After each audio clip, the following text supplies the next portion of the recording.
ఆసియాలోనే మొదటి మహిళా ఉపాధ్యాయుని సావిత్రిబాయి పూలే జయంతి వేడుకలు హైదరాబాద్ సుందరయ్య విజ్ఞాన భవన్లో జరిగాయి. ఈ కార్యక్రమంలో JAC chairman professor Kodandaram, professor Jaideep Tirumalarao పాల్గొన్నారు. మహిళల్లో విద్యా వ్యాప్తికి కృషి చేసిన గొప్ప వ్యక్తి సావిత్రిబాయి పూలే అని కొనియాడారు.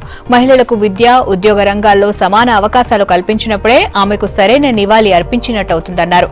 ఈ సందర్భంగా తెలంగాణ మహిళా ఉపాధ్యాయ సమాఖ్య క్యాలెండర్ను ఆవిష్కరించారు.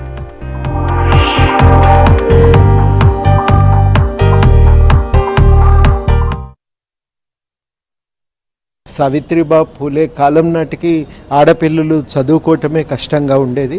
వాళ్ళందరికీ ఆడవాళ్లకు విద్యను అందించేటువంటి ప్రయత్నంలో వారు తీవ్రమైన ఆనాటి సమాజంతో ఘర్షణ పడవలసి వచ్చింది. ఇవాళటికి ఆడపిల్లలు కూడా చదువుకోవాల్సిందే అనే విషయాన్ని అందరూ ఆమోదిస్తున్నారు. కాకపోతే ఆడపిల్లల్లో కూడా ఈ విద్యను పెంపొందించడానికి, వాళ్లకు విద్యావకాశాలను మరింత పెంచడానికి ప్రత్యేకమైన ప్రయత్నాలు చేయవలసిన అవసరం ఉంది. సావిత్రిబాయి పూలే ఆసియాలోనే ఉపాధ్యాయునిగా, మొదటి ఉపాధ్యాయునిగా, మహిళా ఉపాధ్యాయునిగా పేరుగాంచారు. ఆమె ప్రేరణ తీసుకొని, ఆమె స్ఫూర్తితో ఇవాళ విద్యారంగాన్ని సంస్కరించుకోవలసినటువంటి అవసరం ఉంది.